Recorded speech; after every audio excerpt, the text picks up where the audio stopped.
हमें प्रधानमंत्री मोदी जी के गाइडेंस पर भारत सरकार के द्वारा जो भी गाइडलाइन लॉकडाउन के संबंध में बनती है, इसका अनुपालन करना चाहिए।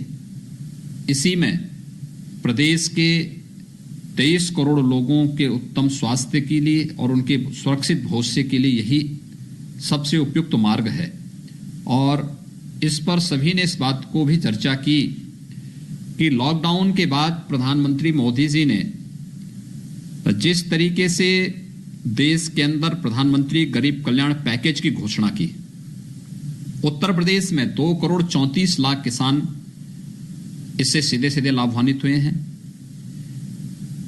3 करोड़ 46 लाख से अधिक जनधन जो खातेदार थे, ऐसी महिला लाभार्थी इससे लाभान्वित हुई हैं, जिन्हें 500 रुपए उनके बैंक अकाउंट में उपलब्ध हुए हैं।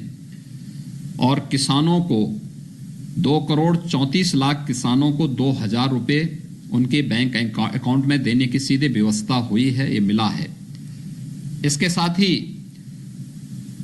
कोरोना के उपचार के लिए और इस पूरी व्यवस्था में कोरोना योद्धा के रूप में जो स्वास्थ्य कर्मी, स्वच्छता कर्मी कार्य कर रहे हैं, भारत सरकार ने केंद्र के हों, प्रदेश के हों, उन सभी कर्मियों को 50 लाख का बीमा कवर भी दिया है। केंद्र सरकार की तर्ज पर जो लोग छूटे हुए थे, उन्हें प्रदेश सरकार की तरफ से हम लोगों ने 50 लाख का बीमा कवर हम लोगों ने भी प्रदेश से उन लोगों को उपलब्ध कराया है जो केंद्र सरकार के उसमें छूट गए थे। खासतौर पर पुलिस है, होमगार्ड है, या जो अन्य सफाई कर्मी थे, उन लोगों को हम लोगों ने प्रदेश से उसको कवर करने की व्यवस्था की है। और सभी ने इसको उससे बहुत अच्छे ढंग से इसको स्वीकारा भी है। साथ ही साथ प्रदेश में 20 लाख निर्माण श्रमिकों को, जो भी पटरी व्यवसायी हैं, ठेला खोमचा रेहड़ी लगाने वाले, कुली हैं या फिर पल्लेदार हैं, रिक्शा, ई रिक्शा, विश्वकर्मा श्रम सम्मान से जुड़े हुए धोबी है, मोची है, नाऊ है, इस प्रकार की जो 15 कैटेगरी से जुड़े हुए कामगार हैं, ऐसे 15 लाख लोगों को भी 1000 रुपए का भरण पोषण भत्ता देने की व्यवस्था प्रदेश सरकार ने की है। और प्रदेश में अब तक हम लोग 3 करोड़ 54 लाख से अधिक ऐसे परिवार जो प्रदेश के अंदर रहते हैं, उन परिवारों में हम लोगों ने निःशुल्क खाद्यान्न उपलब्ध करवाने की व्यवस्था पहले चरण की संपन्न कर दी है। और 15 से फिर से हम इस कार्य को आगे बढ़ाने जा रहे हैं। प्रदेश सरकार के द्वारा समयबद्ध ढंग से भारत सरकार के मार्गदर्शन में कदम उठाए गए कदमों को सभी लोगों ने एक स्वर से स्वीकार किया है, लेकिन आगे के लिए भी इसी सतर्कता के साथ कार्य करने की पूरी प्रतिबद्धता व्यक्त की है। और इस दृष्टि से आदरणीय प्रधानमंत्री जी ने कल मुख्यमंत्रियों के साथ वीडियो कॉन्फ्रेंसिंग में कुछ चीजों पर चर्चा की थी। खासतौर पर पहली बार जब उन्होंने वीसी की थी मुख्यमंत्रियों के साथ, तब उन्होंने इस बारे में कहा था, देश के नाम पर अपने संदेश में इस बारे में कहा था कि हमें जनता कर्फ्यू क्यों लगाना पड़ रहा है, क्योंकि जान है तो जहान है। कल प्रधानमंत्री जी ने एक वर्ड और उपयोग को वहां पे उपयोग में लाया है, कहा उन्होंने जान भी और जहान भी। हम लोगों की जान को भी बचाएं। कोरोना वायरस के संक्रमण को तो हमें रोकना ही रोकना है, लेकिन साथ साथ हमें उन सामान्य कार्यों को भी आगे बढ़ाने की कार्रवाई करनी है, जिससे एक सामान्य कामकाज भी इस रूप में आगे बढ़ सके कि कहीं भी कोई समस्या ना आने पाए। और इस देश से आज हम लोगों ने प्रदेश के अंदर तत्काल कुछ कमेटियां गठित की हैं, जो 15 के बाद से किस प्रकार की हमारी कार्रवाई होनी है। लॉकडाउन पर प्रदेश सरकार पूरी तरीके से भारत सरकार की गाइडलाइन का पालन करेगी, क्योंकि यही 23 करोड़ जनता के उत्तम स्वास्थ्य और सुरक्षित भविष्य के लिए आवश्यक है। लेकिन साथ साथ हम लोग इस बात को भी तय करने जा रहे हैं कि कुछ रूटीन के कार्यों को, आवश्यक सेवाओं को, इमरजेंसी सेवाओं को कैसे किया जा सकता है। इसके लिए हम लोगों ने व्यवस्था बनाई है कि उप मुख्यमंत्री श्री केशव प्रसाद मौर्य जी की अध्यक्षता में हम लोगों ने एक कमेटी उनको दी है, जिस पर वो कार्य करेंगे कि प्रदेश के अंदर उन निर्माण के कार्यों को कैसे आगे बढ़ाया जा सकता है, जहां पे लॉकडाउन और सोशल डिस्टेंसिंग का पालन करते हुए भी इनके कार्य को और उसमें लगे हुए श्रमिकों को भी कुछ काम मिल सके। एक्सप्रेसवे है या फिर बड़े बड़े जो निर्माण के कार्य हैं, सोशल डिस्टेंसिंग का पालन करते हुए इस पर वह कमेटी कार्य करेगी। इस पर वे कार्य करेंगे। कैसे वहां पे सप्लाई चेन भी बनती है, इस पर एक कमेटी काम करेगी। डॉक्टर दिनेश शर्मा जी उप मुख्यमंत्री की अध्यक्षता में एक कमेटी बनाई गई है, जो कमेटी इस चीज को तय करेगी पाठ्यक्रम को ऑनलाइन करना, क्योंकि सोशल डिस्टेंसिंग के लिए आवश्यक है कि अभी स्कूल कॉलेजेस को हम खोले ना और बच्चों की पढ़ाई में बाधा भी न पहुंचे। इसके लिए आवश्यक है कि हम लोग ऑनलाइन पाठ्यक्रम को आगे बढ़ा सकें। बेसिक है, माध्यमिक है, उच्च है, प्राविधिक है, व्यवसायिक है, मेडिकल एजुकेशन है, इन सब को कैसे आगे बढ़ाया जा सकता है, इस पर इनकी अध्यक्षता की कमेटी कार्य करेगी।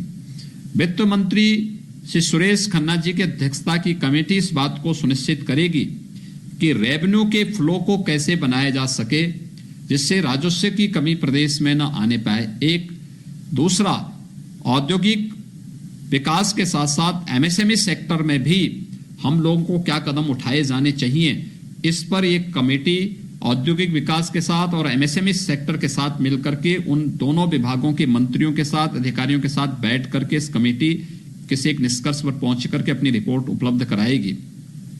कृषि मंत्री की अध्यक्षता की कमेटी किसानों से जुड़ी हुई समस्याओं का समाधान करने, क्योंकि खेती बाड़ी का समय है, खेती किसानों की तैयार है। कंबाइन मशीन, हार्वेस्टर, यद्यपि 4700 से अधिक कंबाइन मशीन आज के समय में प्रदेश के अंदर उपलब्ध कराया जा चुका है, फिर भी कहीं कोई समस्या न होने पाए। इसको हम मनरेगा के साथ जोड़कर कैसे कार्य कर सकते हैं, यह कृषि मंत्री की अध्यक्षता की कमेटी कार्य करेगी। और साथ साथ प्रोक्योरमेंट की कार्रवाई को भी हम व्यवस्थित रूप से आगे बढ़ा सकें।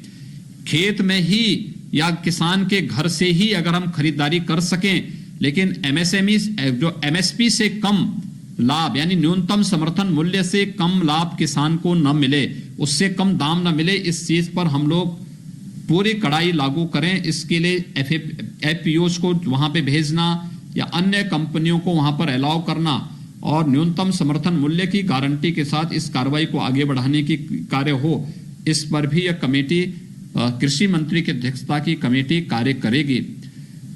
प्रदेश के अंदर इमरजेंसी मेडिकल सेवाओं को आगे बढ़ाने, मेडिकल कॉलेजेज हैं, चाहे वह गवर्नमेंट मेडिकल कॉलेजेज हों, निजी क्षेत्र के मेडिकल कॉलेजेज हों, सरकारी हॉस्पिटल हों, निजी हॉस्पिटल हों, कोरोना संक्रमण को रोकना, हर हाल में रोकना, इसके लिए मेडिकल टीम को बचाना। डॉक्टर हैं, पैरामेडिक्स हैं, नर्सिंग का स्टाफ है, जितने टेक्नीशियंस हैं, इनको सुरक्षित रखते हुए कैसे हम इनको प्रशिक्षित करें, कैसे हम इन्हें पर्सनल प्रोटेक्शन के इक्विपमेंट उपलब्ध करा करके इमरजेंसी सेवाएं जैसे डायलिसिस की सुविधा है या कीमो की सुविधा है, रेडियोथेरेपी की सुविधा है, या फिर कोई गंभीर पेशेंट आ चुका है, वह कार्डियक का पेशेंट हो सकता है, न्यूरो का पेशेंट हो सकता है, इन लोगों के लिए स्वास्थ्य मंत्री की अध्यक्षता की कमेटी इस पर कार्य करके त्वरित रूप से इस कार्यक्रम को आगे बढ़ा सकेगी। इस पर वह कमेटी कार्य करेगी जो स्वास्थ्य के क्षेत्र में इन सब चीजों को आगे बढ़ाने के लिए त्वरित रूप से हम इसको आगे बढ़ा सकें, इस पर भी हमें कार्य करने की आवश्यकता है और ये कमेटी इस पर कार्य कर रही है। ऐसे ही हम लोगों ने प्रदेश के अंदर पेयजल की उपलब्धता सुनिश्चित रहे, जल शक्ति मंत्री स्वयं इस चीज को मॉनिटर कर रहे हैं और आगे भी सुनिश्चित करें कि कहीं भी पेयजल का संकट ना आने पाए, क्योंकि गर्मी बढ़ेगी तो इसके साथ बिंदु क्षेत्र, बुंदेलखंड क्षेत्र में पेयजल का संकट ना आने पाए, इस पर भी ये कमेटी कार्य करेगी। इस पर लगातार ये कमेटी अपना फोकस करेगी। ऐसे हम लोगों ने कुछ कमेटियों को गठित करने के साथ ही इनको व्यवस्था दी है कि कैसे हम इन चीजों को कर सकते हैं। एक चीज जिस पर ये चर्चा हुई है कि हमें इस पर भी विचार करना चाहिए कि 14 दिन जो लोग शेल्टर होम में रह चुके हैं, उसी जनपद में हैं, उनको एक बार जांच करवा करके फिर सुरक्षित 14 दिन के होम क्वारंटाइन में उनके घर में भेजने की व्यवस्था हम करें। खाद्यान्न की आपूर्ति उनको लगातार हो, इसके बारे में खाद्यान्न का पैकेट भी उनके साथ ही वहां जाएगा। ये चीजें हम तत्काल रूप से लागू करने जा रहे हैं। 14 अप्रैल ये महत्वपूर्ण तिथि है और इसमें हम लोगों ने अनुरोध किया है कि 13 और 14 को खासतौर पर खालसा पंथ की स्थापना, हमारे सिख पंथ से जुड़े हुए जो हमारे बंधुगण हैं उनसे जुड़ा हुआ एक महत्वपूर्ण आयोजन होता है। सबसे अपील की गई है कि हम लोग कोई भी पब्लिक फंक्शन न करें, आयोजन अपने घरों में रह करके अकेले करें। ऐसे ही बैसाखी का कार्यक्रम है, कोई भी पब्लिक फंक्शन नहीं होंगे, क्योंकि कोरोना का एक ही उपचार है, लॉकडाउन और सोशल डिस्टेंसिंग। इसका अनुपालन हर हाल में हो, इसको हम लोग इसको लागू कर सकें। तो एक चौथा, इसके बारे में एक और चीज है कि 14 अप्रैल को बाबा साहब डॉक्टर भीमराव अंबेडकर जी का जयंती का कार्यक्रम पड़ेगा। तो उनकी पावन जयंती के अवसर पर सभी मंत्रियों से, सभी अधिकारियों से, सभी जनपदों से इस बारे में कहा गया है कि कार्यालय में केवल अकेले ही पुष्पांजलि